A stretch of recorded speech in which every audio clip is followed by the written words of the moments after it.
En lo profundo de un reino antiguo, donde las montañas se alzaban como guardianes eternos y los ríos fluían como arterias de la tierra, una enseñanza inmortal aguardaba ser descubierta. En este rincón del mundo, el equilibrio entre el poder terrenal y la sabiduría espiritual estaba a punto de ser puesto a prueba.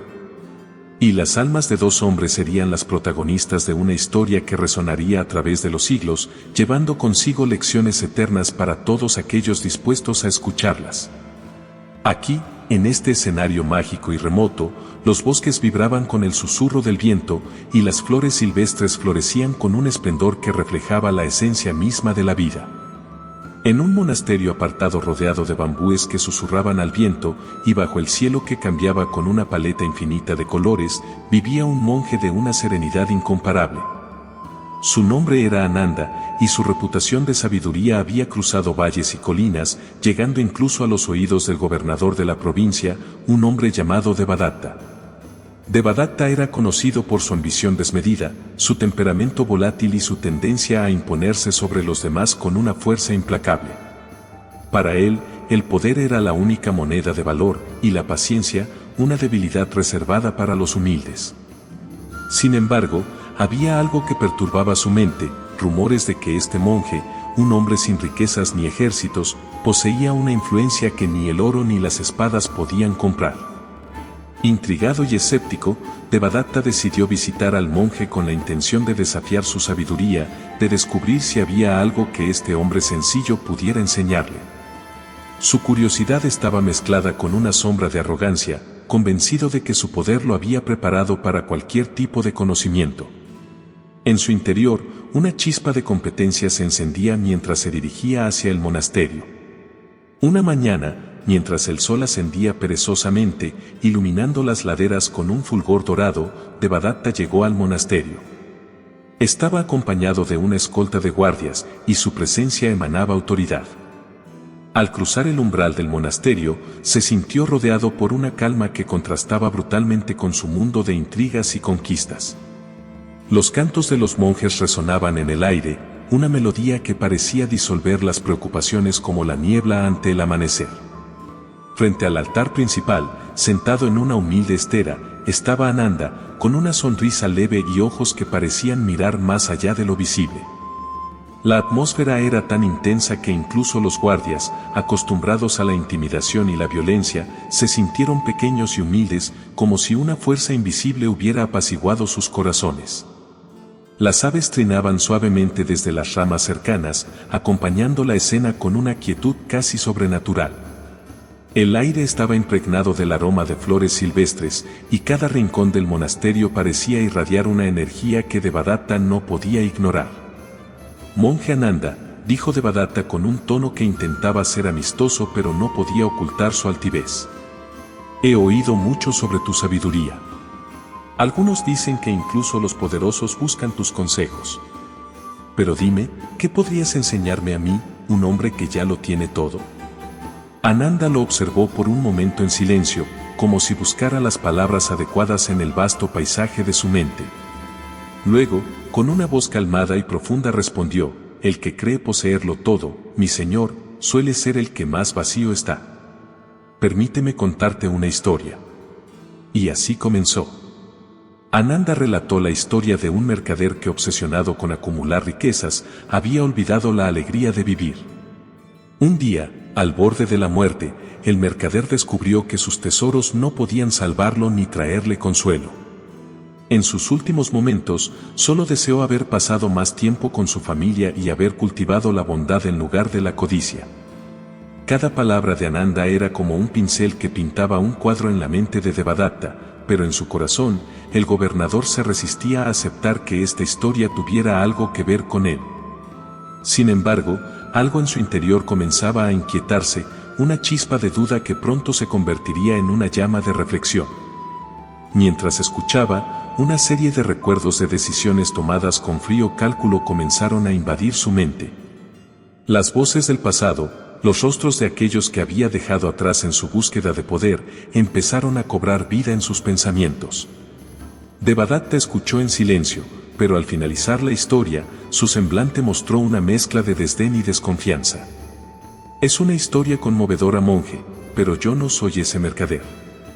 Mi poder y mi riqueza no son para mi disfrute personal, sino para gobernar con eficacia. ¿Qué puedes decir sobre eso? Ananda, lejos de alterarse, respondió: el poder es como un fuego, mi señor. Puede dar calor y luz, pero también puede consumir y destruir. La cuestión no es qué posees, sino cómo lo usas. Intrigado pero no convencido, Devadatta decidió quedarse unos días en el monasterio. Observó cómo los monjes llevaban una vida sencilla pero plena. Cada mañana, Ananda dirigía las meditaciones y enseñaba a sus seguidores con palabras llenas de humildad y sabiduría. Poco a poco, Devadatta comenzó a cuestionar sus propias prioridades. ¿Había algo en su vida que realmente lo llenara de paz? Mientras los días pasaban, notó cómo incluso las tareas más simples, como barrer el suelo del monasterio o recolectar agua del pozo, parecían estar impregnadas de una paz y un propósito que escapaban a su comprensión. Era como si cada acto, por insignificante que pareciera, tuviera un significado profundo que conectaba al monje con algo más grande. Esta observación comenzó a carcomer lentamente las bases de su soberbia. Una noche, mientras el monasterio estaba en silencio, Devadatta se acercó a Ananda. Por primera vez, su tono era menos desafiante y más reflexivo. Monje, debo admitir que hay una inquietud en mi corazón que no puedo ignorar. Aunque poseo riquezas y poder, siento que algo falta. ¿Cómo puedo encontrar la paz que veo en ti y en los tuyos? Ananda lo miró con bondad y dijo: la paz no se encuentra en el exterior, mi señor. Es un estado que surge cuando uno deja de aferrarse a lo que no puede controlar y aprende a vivir en armonía con el presente. Pero hay alguien que puede explicártelo mejor que yo. A la mañana siguiente, Ananda guió a Devadatta a una reunión especial donde el mismo Buda enseñaba. En el centro de una pradera, bajo un árbol frondoso, Buda habló a la multitud sobre la naturaleza del sufrimiento y el camino hacia su cese. Con una serenidad que llenaba el corazón, Buda dijo: el apego es la raíz del sufrimiento. Nos aferramos a cosas que creemos nos traerán felicidad, pero en su impermanencia encontramos dolor. Al dejar ir el apego, encontramos libertad. Las palabras de Buda se sintieron como un eco profundo en el corazón de Devadatta. Aunque había escuchado hablar de él antes, nunca había presenciado la magnitud de su sabiduría. Devadatta sintió que esas palabras atravesaban sus defensas como una flecha certera. Por primera vez comprendió que su vida había estado dominada por un constante afán de control y adquisición. En ese momento, inclinó la cabeza en señal de respeto y humildad. Era como si una carga invisible comenzara a levantarse de sus hombros, permitiéndole respirar con una libertad que nunca había conocido. Reflexionó profundamente sobre sus actos y decidió quedarse a aprender más. Los días que siguieron fueron de transformación. Devadatta, que había llegado al monasterio como un hombre seguro de su superioridad, comenzó a despojarse de sus pretensiones.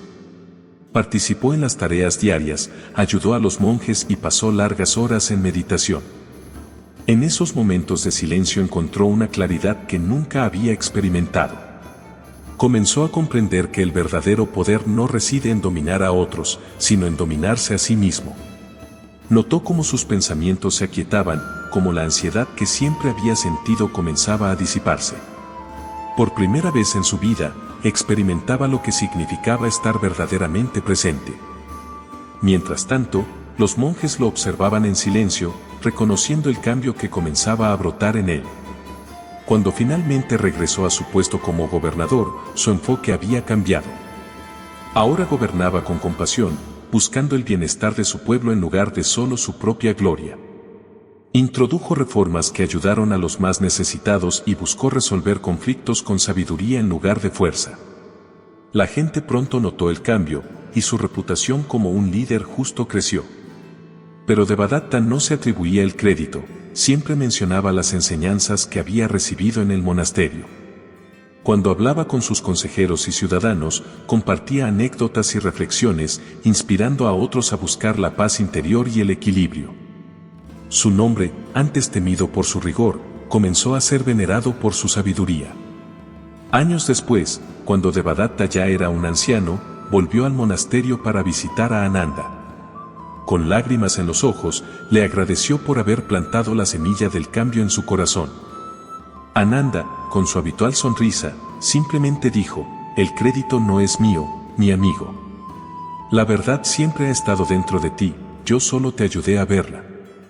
La historia de Devadatta y Ananda se convirtió en una leyenda, un testimonio del poder transformador de la sabiduría y la compasión. En ese rincón del mundo donde las montañas y los ríos susurraban eternamente, la luz de las enseñanzas de Buda continuó brillando, guiando a generaciones hacia la paz y la realización. Cada vez que se contaba esta historia, resonaba en los corazones como un recordatorio de que la verdadera grandeza no reside en lo que poseemos, sino en cómo vivimos nuestras vidas. Era una lección que trascendía el tiempo y el espacio, susurrada a través de los ecos de una sabiduría inmortal. ¿Qué apegos sostienes tú que te impiden encontrar la verdadera paz? Reflexiona en ello, y permite que las enseñanzas de esta historia iluminen tu camino.